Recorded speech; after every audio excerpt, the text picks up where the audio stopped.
Hey there, sweet biscuits. How's the afternoon treating you? Pull up a chair, kick the shoes off, and lock the door behind you, because your girl is back on the microphone with a fresh pitcher of loud lemonade. And today's pitcher is spilling over the rim before I can even pour it. Before we crack anything open, let me put the little sticker on the jar the lawyers keep begging me to put on the jar. Every single thing you are about to hear is reported, rumored, whispered, or straight up alleged, and I'm just the messenger with the microphone. Cool. Now roll the tape. Cardi B is once again setting the whole timeline on fire, and this time she came with kerosene and a lighter shaped like a middle finger. Cardi B has been dragging herself into her own comment section, snapping on strangers, snapping on former fans, and doing that special little Cardi B dance where she pretends the criticism doesn't touch her while typing paragraphs that prove the criticism absolutely touched her. 3 separate silhouettes in 72 hours. 3 different bodies. And every single one of them stitched onto the same social feed, like Cardi B forgot the internet has a memory longer than a Nicki Minaj verse. Meanwhile, over in the other lane, a certain teenage newcomer who insists on being introduced as the Princess of New York City has decided to walk into the lion's cage barefoot. And Lord have mercy on the mess we're about to unpack. Buckle up, because this is not a 2-scoop kind of story, this is a whole banana split. Let's start with Cardi B, since Cardi B is the one who lit the match. A few nights back, Cardi B rolled into a Manhattan club in a bubblegum pink 2-piece that clung to her like it was auditioning for a role, and the crowd photos hit the internet before Cardi B could even find her table. And the crowd photos were unkind. The crowd photos were downright brutal. Cardi B's silhouette in those unedited flashes did not match the silhouette Cardi B has been marketing across her own posts, and the internet did what the internet does best. It zoomed in. It cropped. It compared. It measured. And when the measurements were done, one very simple question was tied to the top of every trending thread. What on earth happened to the trip to Colombia? Cardi B had been telling anyone with ears that she was flying out to correct, refresh, revise, or otherwise upgrade the current situation.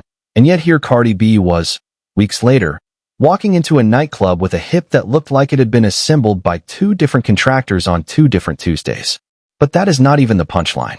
The punchline is the photo Cardi B herself posted the morning after. Because Cardi B, in her infinite wisdom, decided to take the club photos, run one side through the smoothing filter, and post the finished product to her own grid. One side got the treatment. The other side did not.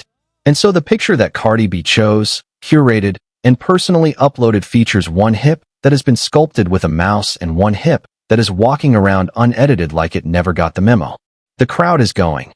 This is the woman who has an entire private jet at her disposal, and she is still leaning on the same filter my Annie uses to make her Sunday selfies look less tired. Cardi B, sister, this is not the campaign you thought it was. And here's the part that will make you laugh and cry in the same breath. This entire circus is happening while Cardi B's rotation of romantic partners keeps writing new chapters in a book she swore she closed. Cardi B has been publicly cheated on, publicly disrespected, publicly abandoned on holidays that most people spend with their families. And yet here Cardi B is, still under a surgeon's marker, still under a photo filter, still convinced the fix for a broken heart is a redesigned waistline. Sister, are you not exhausted? Not spiritually exhausted, not romantically exhausted, but literally, physically, cellularly exhausted? Because the crowd is looking at you like you are one mashed potato away from a full-blown identity crisis. Read that back and try again. Now, if you thought the body chapter was closing, mark this down, because we are not even halfway through it. A few hours after the club fiasco, Cardi B dropped a snippet of a brand new track on both her Instagram and her TikTok, and the eagle-eyed corner of the internet almost dropped their phones. Because in the snippet, Cardi B's hip looks dramatically smaller than the hip that was on parade at the club. Same week, same body, 2 entirely different silhouettes. So the crowd is now openly debating whether Cardi B has quietly reversed the procedure, whether Cardi B is using body morph filters on video content, or whether Cardi B has invented a brand new form of alchemy where flesh follows the beat. Which Cardi B is the real Cardi B? Same script, different day, and the answer keeps changing depending on which lighting Cardi B chose that morning. Look, keeping up with Cardi B's silhouette is a full-time job with no benefits, And yet Cardi B herself will jump into the comments and swing on you for pointing it out. Cardi B does not want to be called 11-faced. Cardi B does not want to be called 11-bodied. Cardi B does not want the receipts printed and stapled to her forehead. But Cardi B keeps volunteering for the receipts. Every time Cardi B walks into a new week with a new outline, Cardi B is telling the world that Cardi B is not okay. The insecurity is not subtext anymore, sweet biscuits. It's the whole text. It's the whole book. Cardi B's confidence is being written and rewritten on an operating table because the confidence never showed up anywhere else. And that is not a joke. That is a diagnosis. Now, take a breath, because we are pivoting to our second guest star of the evening, and this one, oof, this one is going to sting. There is a teenage rapper the internet has been calling Trim. Though on any given morning, she may prefer to be introduced as Trimp or Elysia, or whatever the marketing team is testing this week. And let me be transparent with you sweet biscuits. Before this current stunt, I was drafting a whole video defending this girl. I had the intro written. I had the thumbnail sketched. I had the tea steeping. Because for weeks I've been watching people pile on this 19-year-old like she personally kicked their dog, and honestly, the amount of hate she was catching felt disproportionate to the crime. The girl is hungry. The girl is 19 years old and putting in the studio hours of a woman twice her age. Her stage presence, whatever you personally think of the music, is undeniable. She wants it. You can smell how bad she wants it. And I respect hunger. I respect the grind. I was ready to plant a flag in her corner and dare the internet to come across the line. And then, right when the ink was drying, she looked directly at the camera and crowned herself the princess of New York City. Sister, ma'am, baby girl, have you lost your entire mind? Let me be gentle for exactly one sentence, and then I am picking the gloves back up. This young woman has released, at last count, 2 songs and roughly a dozen photo dumps. 2 songs. Not 2 albums. Not 2 mixtapes. 2 songs. And on the back of those 2 songs, she has anointed herself the princess of a city she was not born in, raised in, or scarred by. The Princess of New York City is a title paid for in dues nobody has watched her pay. And the second she uttered the phrase, every real New Yorker with a working ear had the exact same reaction. Excuse me? But before we dissect the coronation, let's address the elephant on the fire escape. This young woman's entire aesthetic, the pink packaging, the pigtail-adjacent styling, the dollhouse branding, the flirty rap flows, even the cadence of her ad-libs, is a photocopy of Nicki Minaj circa the first Barbie era, and the photocopy is not subtle. It is a hard outlined, ink still wet, freshly warm off the printer photocopy. Now, in fairness, Nicki Minaj borrowed liberally from Lil' Kim in her own come up, and Lil' Kim borrowed from the women before her, and so on, back and back through the generations. That is the tradition. That is the circle. So the first phase of the impersonation actually made me smile, because I recognized the lineage. It was a full circle wink. But then the wink became a stare. And then the stare became a stunt. And now the stunt has become a full-blown identity theft, complete with a pink truck rolling through Manhattan and a hired crowd flown in to pretend they were organic New Yorkers. Because that is what happened. That is the receipt. A pink truck. Paid actors. A staged block party in a borough that would have never, ever handed her that reception on its own. The only artists in the last decade who could pull a real, unpaid, breathing New York crowd of that scale without a permit are Nicki Minaj herself, Cardi B, and maybe Ice Spice on a very generous Tuesday. This teenager is not on that shelf. Not yet. Maybe not ever. And pretending otherwise is not confidence, sweet biscuits. It's disrespect. And the disrespect is compounding because her rollout team has her wandering into interviews with a rehearsed, clueless baby doll voice, pretending not to know who any of the veteran female rappers are, pretending she has never heard the songs she has clearly studied frame by frame, and then swinging at all the women who are actually from the city she claims to reign over. Sister, you are not the princess of the block you grew up on. They don't even call you the princess of your own zip code back home in South Carolina. So under what mathematics, under what constellation, under what possible reading of geography and history, do you get to fly into New York and inherit a throne that Nicki Minaj built with her own 2 hands? Roll the tape one more time. Mark this down. Because when the algorithm hands you your 15 minutes, do not spend them declaring yourself queen of a kingdom you have not even applied to. Now, Please, like, comment, share, and hit that subscribe button if you're still with me. Because we are climbing right back into the Cardi B chapter, and this one is the chapter that made me put my glass down. Cardi B dropped a snippet. The snippet went half viral, and the crowd went in on one line in particular. It was the line where Cardi B rapped that a baby couldn't trap her, and she wouldn't keep him. The fans read it, the fans quoted it, the fans dissected it, and the fans concluded that Cardi B was recycling the same rhythm, the same subject matter, and the same vocal delivery she has been recycling for 2 album cycles. Same beat, same rhymes, same rotation of grievances, dressed in a new pink outfit. And Cardi B, hearing all of that, decided to jump on a live and defend herself. And what came out of her mouth was, frankly, a masterclass in missing the point. Cardi B said, and I'm paraphrasing because I do not need her lawyers in my inbox. Cardi B said the crowd is trying to play her, the crowd is trying to disrespect her, the crowd is acting slow, the crowd is behaving like special ed alumni. And let me tell you, that specific insult made my whole face fold.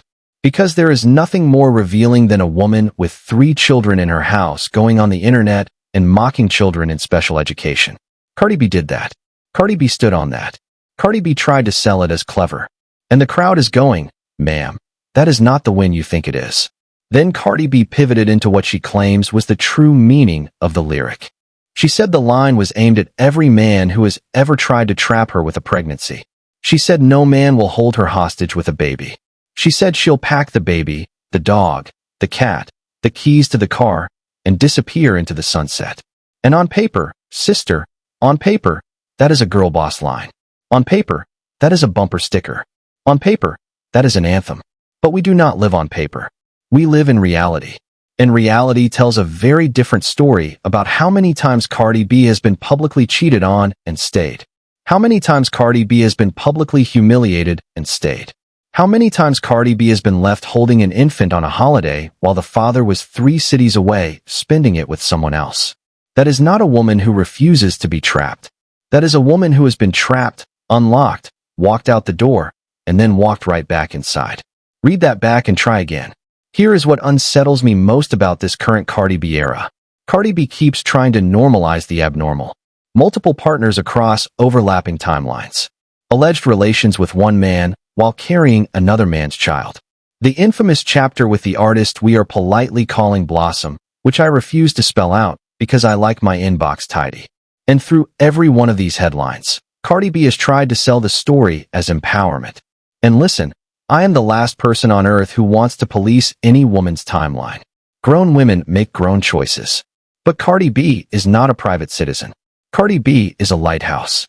Cardi B has millions of young women, particularly young black women, staring up at her every morning trying to figure out what a winning life looks like.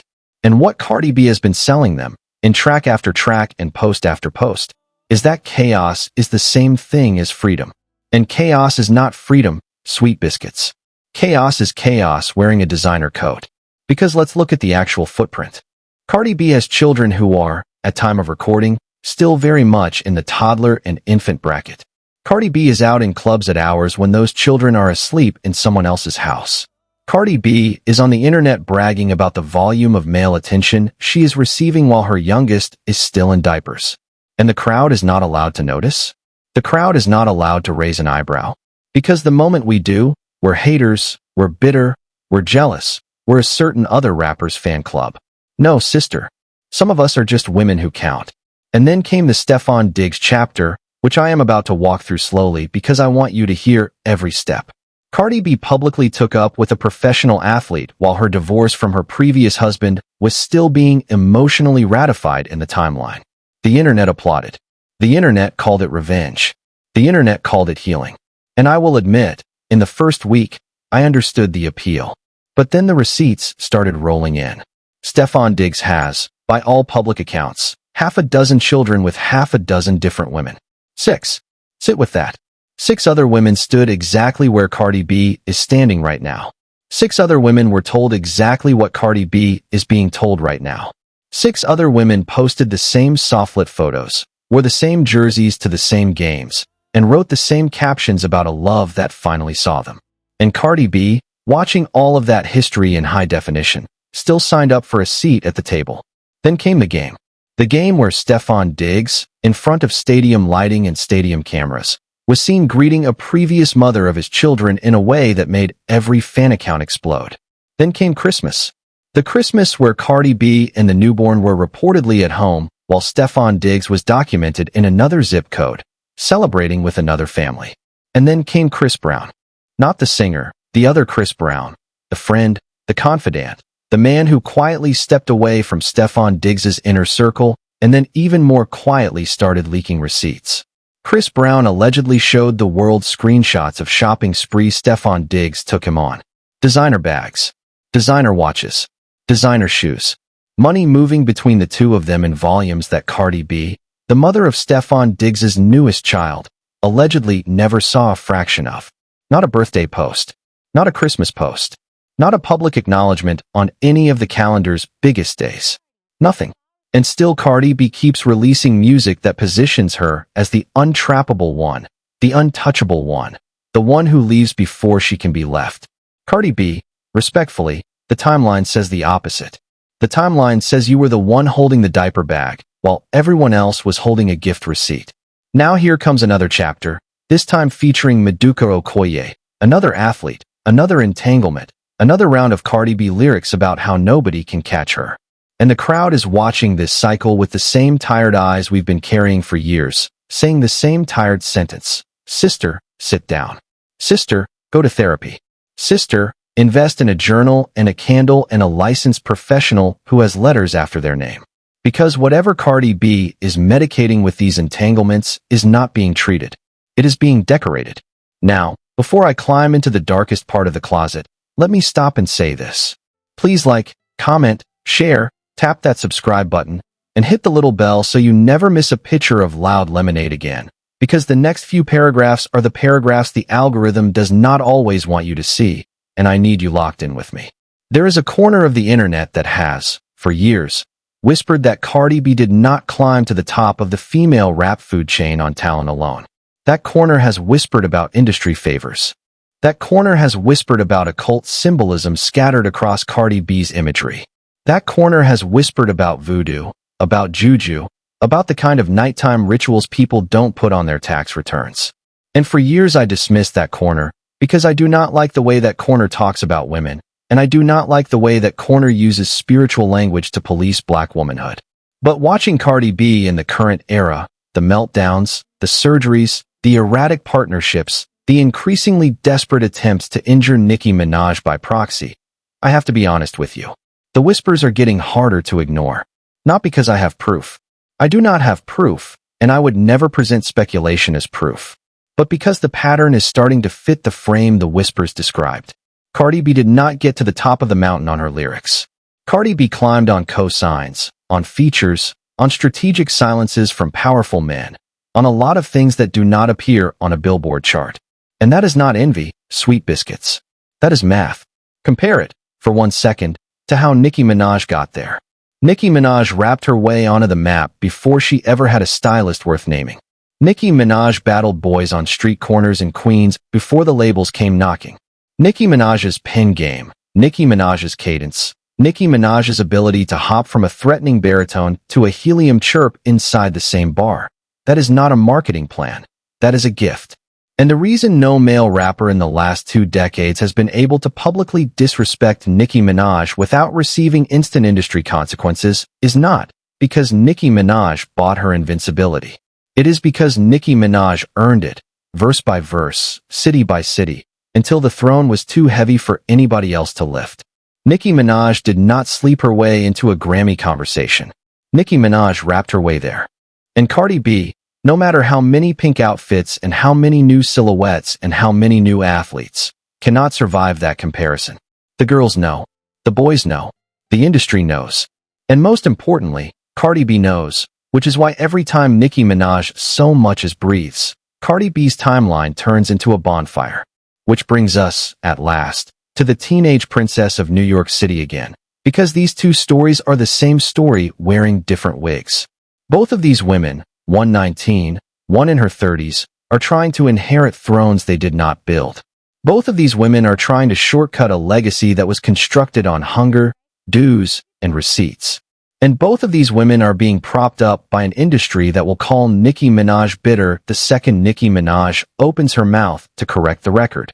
The industry that is currently promoting the teenage princess is the same industry that first tried to pretend Cardi B was Nicki Minaj's successor. It is a machine. It has been running this same con since long before I picked up a microphone. And every few years, the machine finds a new pretty face, points at Nicki Minaj, and says, "That one's finished, this one's next." And every single time, the machine has been wrong. Nicki Minaj is still standing. Nicki Minaj is still cashing checks. And the new one, whether it was the last one or the current one or the teenage one, always ends up in exactly this same conversation. Meltdowns, surgeries, bad partners, bad decisions, bad songs. Same script, different day. So let me leave you with this, sweet biscuits, because I know your timeline is long today and I promised I would not keep you forever. Cardi B is not a monster. The teenage princess is not a monster. They are, both of them, young women being marketed to the wrong shelf by companies that would replace them tomorrow if the numbers dropped.